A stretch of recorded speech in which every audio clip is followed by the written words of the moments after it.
Olá pessoal, seja muito bem-vindo a mais uma aula do nosso curso UMD 360. Na aula de hoje, que nós estamos iniciando, nós vamos tratar acerca de um assunto relativamente novo para o sistema MD, essa ferramenta que foi implementada em meados de julho, que se chama Análise da Carteira. E nós vamos passar a discorrer sobre as funções que existem nessa ferramenta, destrinchando como que você pode utilizar para poder analisar melhor a sua carteira, inclusive com alguns índices muito interessantes que você pode usar para tomar suas decisões de investimentos. Nessa parte introdutória, eu quero trazer para vocês alguns conceitos que serão muito importantes quando a gente for estudar essa ferramenta, porque sem esses conceitos iniciais, vocês ficariam um pouco perdidos caso não conhecessem esses conceitos e esses índices que nós vamos estudar hoje. Partindo agora para a tela, eu quero mostrar para vocês onde que se situa essa ferramenta. Vamos clicar aqui no menu de visão geral e vamos selecionar aqui análise da carteira. Como eu disse, é um recurso novo, então nós vamos gastar um tempo aqui analisando. Então eu vou clicar aqui em mensal mesmo, só para vocês terem ideia de como chegar a essa ferramenta. Como eu disse, ele tem alguns campos que demandam um pouco de conhecimento prévio para que a gente possa entender e fazer uma análise mais assertiva dessa função do sistema MD. Os campos que eu me refiro são esse campo de TIR, que seria a taxa interna de retorno, o campo volatilidade e o Sharpe, que seria o índice de Sharpe. Então nós vamos fazer uso de uns slides que eu preparei que vão nos ajudar a compreender esses conceitos. Então os assuntos de hoje serão os conceitos de TIR, taxa interna de retorno, volatilidade e índice de Sharpe. Começando aqui por taxa interna de retorno, ou TIR ou TIR, ela mostra o retorno que o investidor realmente obteve, pois o cálculo é ponderado pelo fluxo de caixa, que leva em consideração o momento de cada aporte retirado provento ocorrido no período. Então esse é um texto tirado do próprio manual do MD, que ele fala que a taxa interna de retorno ela vai nos mostrar esse retorno ponderado pelo fluxo de caixa. Por quê? Porque na própria fórmula dela traz os totais de fluxo de caixa do período que nós vamos analisar. Então, assim, eu trouxe essa fórmula mais para que vocês possam conhecer. O sistema ele faz tudo isso daqui por trás do sistema. Então, nós não precisamos ficar calculando isso. O sistema já traz para a gente com base, inclusive, nas estratégias de alocação que nós já configuramos e nós vamos poder usar também nessa ferramenta. Então aqui a fórmula é o seguinte: o T da fórmula é o tempo do fluxo de caixa, pode ser em meses, bimestres, semestres ou anos. O FCT é o fluxo de caixa do período T, total do fluxo de caixa que ocorreu nesse período T. O N é a quantidade total de períodos analisados. Essa letra grega, o epsilon, é a soma de todos os fluxos de caixa, né, de todos os períodos do momento que se deseja fazer a avaliação. E aí, tudo isso, esse epsilon, é multiplicado por essa divisão aqui da soma dos períodos dos fluxos de caixa, né, dividido por 1 mais a TIR que nós queremos achar sobre tudo isso sobre o tempo do fluxo de caixa, que é igual a zero. Então, essa fórmula é um pouco complicada para a gente compreender, ela nos traz essa taxa interna de retorno, mas a minha intenção aqui não é ficar ensinando para você a fórmula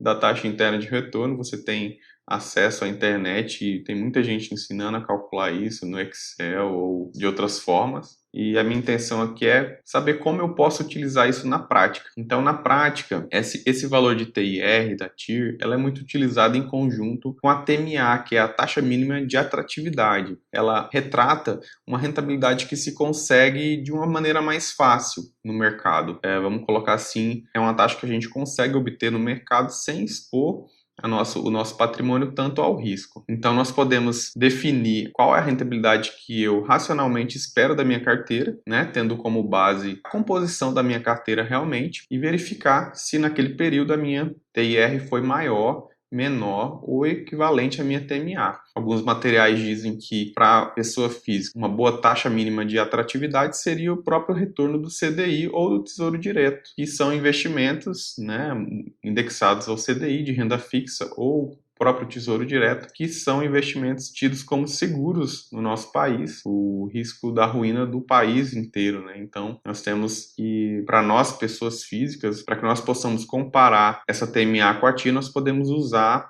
o percentual que se encontra o CDI ou o retorno do Tesouro Direto. Para as empresas, o mais adequado seria utilizar o custo de capital de terceiros, que seria o custo que eu tenho com juros para tomar capital emprestado. Então, se eu pego emprestado a 10%, essa seria a minha TMA a ser utilizada da minha taxa interna de retorno para a minha empresa. Então, eu posso pensar assim, que se a minha TIR for maior do que a TMA, então meus investimentos estão ok, estão no caminho certo, estão indo bem a minha carteira. Se a minha TIR for menor do que o TMA, já é o inverso, nós temos que nos atentar, buscar melhores rentabilidades, ver o que nós podemos fazer para que a situação se inverta, né? E um equilíbrio entre as duas vai nos dizer que nós estamos muitas vezes alocados muito em renda fixa, né? Porque a renda fixa geralmente ela vai acompanhar essa TMA, como nós mencionamos, que ela pode ser o CDI ou o Tesouro Direto. Então é assim que eu uso a TIR nas minhas análises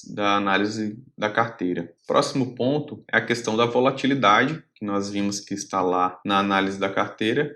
Aqui, esse percentual aqui é a volatilidade. Nós temos que a volatilidade é uma métrica de risco de mercado, de um fundo, de uma carteira, uma ação ou qualquer ativo financeiro. É quanto esse ativo ele flutua em termos de valor ou de retorno no dia a dia. A gente pode calcular a volatilidade dos preços de uma ação, a volatilidade dos rendimentos dessa ação ou de um fundo, ou da nossa carteira como um todo. No caso aqui do MD, ele calcula a volatilidade da nossa carteira como um todo ou de ativos específicos, estratégias específicas, conforme a gente vai ver nas próximas partes dessa aula. Nós vamos configurar ali a análise da carteira para nos dar essas informações. E nós chegamos à volatilidade calculando o desvio padrão de uma série histórica de rentabilidades ou cotações. Então nós pegamos, geralmente quando nós queremos calcular a volatilidade, nós montamos uma tabela de Excel, usamos a função desvio padrão do próprio Excel, que vai nos dar o desvio dessa média, né? O sistema vai fazer uma média e vai ver quantos pontos a mais ou a menos existe de desvio dessa média histórica. Então, se nós temos, por exemplo, uma média de rentabilidade de 10% e um desvio padrão de 2%, nós temos que essas rentabilidades ou cotações, elas variam até 12% e também variam de 8%. Então, seria esse range de 8% a 12% se esse desvio padrão ou volatilidade for de 2%, com essa média 10%. E dentro da mesma classe de ativos, nós podemos ter medidas de volatilidade muito distintas, o que se potencializa quando a gente pensa em diferentes classes de ativos e de riscos inerentes a esses ativos. Então, é costumeiro que a gente veja carteiras mais arriscadas com a volatilidade, um desvio padrão mais alto, por conta dessas variações que existem, tanto nos valores das ações quanto nas rentabilidades dessas ações ou outros ativos, e carteiras menos arriscadas com volatilidade mais baixa, que a renda fixa, como nós sabemos, ela possui uma característica de ser mais estável e ter menos variações de preço das suas cotações. E essa volatilidade ela é mostrada em percentual, e quanto maior esse número, mais volatilidade a classe de ativos possui. Então, é dessa forma que nós vamos analisar a volatilidade. Quanto maior esse número, maior o número aparecer lá naquele campo que eu mostrei, mais volatilidade, mais variação de preços tem esse ativo, ou essa carteira, ou a estratégia, como nós vamos ver nas próximas partes. E nós chegamos aqui ao índice de Sharpe. Esse índice de Sharpe é um indicador financeiro que foi criado pelo William Sharpe, que deu o nome, inclusive, para ele. E a função desse índice, quando ele criou lá em meados da década de 90, era usar esse índice para calcular a relação risco-retorno de fundos de investimento. Então ele colocou na mesma fórmula, na mesma equação, elementos que tratam da rentabilidade e elementos que tratam da volatilidade, que, como nós vimos, é uma medida de risco. Então, quanto mais volatilidade, mais risco tem a nossa carteira, nosso fundo, né, como eu falei. E no meu dinheiro, esse índice é calculado da seguinte forma: ele tem essa fórmula que é trazida no manual do sistema, que é Sharpe é igual à rentabilidade da carteira, no caso, do elemento que nós filtramos lá, menos a variação do CDI dividido por volatilidade, que são elementos que tem no sistema, então ele nos dá esse índice de Sharpe dessa forma. E a fórmula tradicional do índice de Sharpe é dada por essa equação aqui abaixo, que é o S igual a RI menos RF, dividido por essa letra grega, que corrijam se eu estiver errado, mas eu creio que seja o ômicron, Então, sendo que S é o próprio índice de Sharpe, RI é o retorno do ativo analisado. No caso, se a gente for fazer um paralelo com a nossa fórmula de cima, é a rentabilidade da carteira. Né? RF é o retorno livre de risco, que normalmente é, nessa fórmula tradicional, representado pela taxa Selic, ou uma taxa básica de juros, um investimento que nós consideramos livre de risco, né? O retorno livre de risco. O MD usa essa classificação do CDI por entender que, geralmente, ativos de renda fixa indexados ao CDI possuem um risco menor, então é muito mais fácil você obter um rendimento livre de risco aplicando em CDI. E o Omicron I, que seria a volatilidade para nós na fórmula do MD.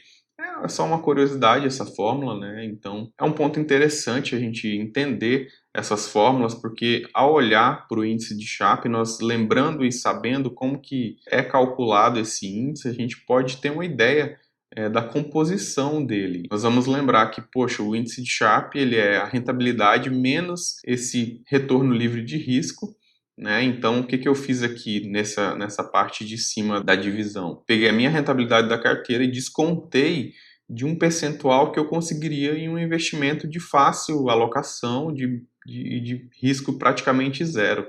Então, digamos que a minha carteira teve 18% de rentabilidade e a variação do CDI teve 8%. Então, nós temos que essa conta daria 10% de uma rentabilidade que eu descontei uma forma mais segura. Então, acima dessa segurança, eu tenho 10%. E aí eu divido pela volatilidade, que seria o risco da minha carteira. Nós vamos entender isso um pouco mais dando um exemplo mais prático. Então, nós vamos imaginar duas estratégias de carteira de investimento. Uma carteira A, que rendeu 20%, e uma carteira B, que rendeu 25%.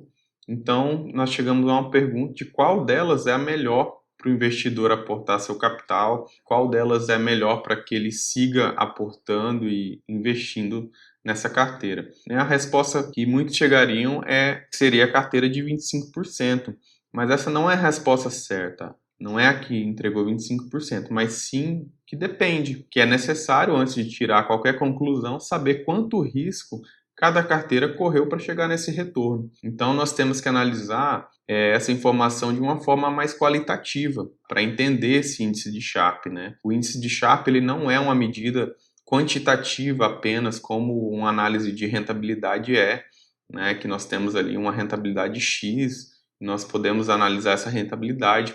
Esse índice ele traz característica mais qualitativa do que quantitativa. Então, nós temos que sim que analisar a relação risco-retorno que a nossa carteira tem para que a gente veja qual dos investimentos precisou correr mais riscos para entregar determinada rentabilidade. No nosso exemplo, a carteira A ela teve uma volatilidade, hipoteticamente, de 2%, enquanto a carteira B teve volatilidade de 5%. E para ambas, a gente considerou que a taxa livre de risco é 10%. Então, jogando naquela fórmula dos slides anteriores, nós teríamos que o Sharpe da carteira A seria 5. E eu coloco aqui que o Sharpe de A, que é o retorno para cada 1% de volatilidade, risco seria 5. Então, o que seria isso? Quer dizer que para cada 1% de volatilidade, nós teríamos 5% de retorno para essa carteira A. Então, para a carteira B, nós temos também que o retorno para cada esse 1% de volatilidade seria 3. Então, nós temos que, mesmo com um retorno menor, a carteira A ela foi mais eficiente para o investidor, se a gente for analisar. Porque com menos risco, ela acabou entregando praticamente a mesma quantidade, né, de rentabilidade. Então, nós temos que a carteira B ela incorreu em uma alta volatilidade para entregar um retorno que foi pouca coisa superior, né, 20 para 25%. Então, o que nós estamos procurando quando nós analisamos o índice de Sharpe na nossa carteira? Nós queremos que esse número ele seja pelo menos maior que zero. Lembrando que o Sharpe ele é mais efetivo quando a gente olha para períodos mais longos. Então, eu particularmente não gosto muito de analisar o índice de Sharpe para períodos de um mês apenas.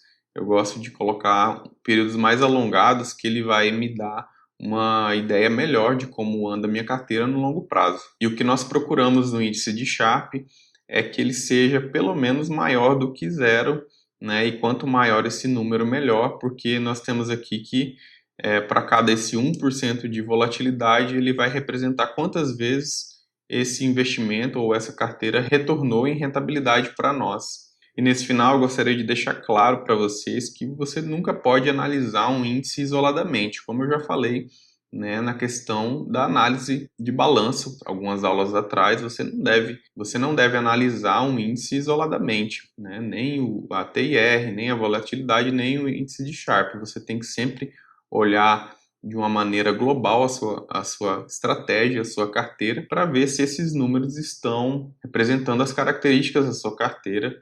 Às vezes a sua carteira ela é mais volátil, por ter ativos mais voláteis, né, como uma concentração muito grande em renda variável ou em criptomoedas, que tem historicamente uma volatilidade bem mais alta do que o normal. Então você sempre tem que analisar dessa forma, de uma maneira conjunta desses fatores, né, para chegar em uma análise mais fidedigna que te permita tomar melhores decisões na sua carteira. Próximo slide aqui eu mostro apenas as fontes de pesquisa que eu utilizei. Nós chegamos ao final de mais essa parte em que nós vimos alguns conceitos que vão nos ajudar a ter um entendimento melhor dessa análise da carteira quando nós formos partir para o sistema. Nós nos vemos na próxima parte e até lá!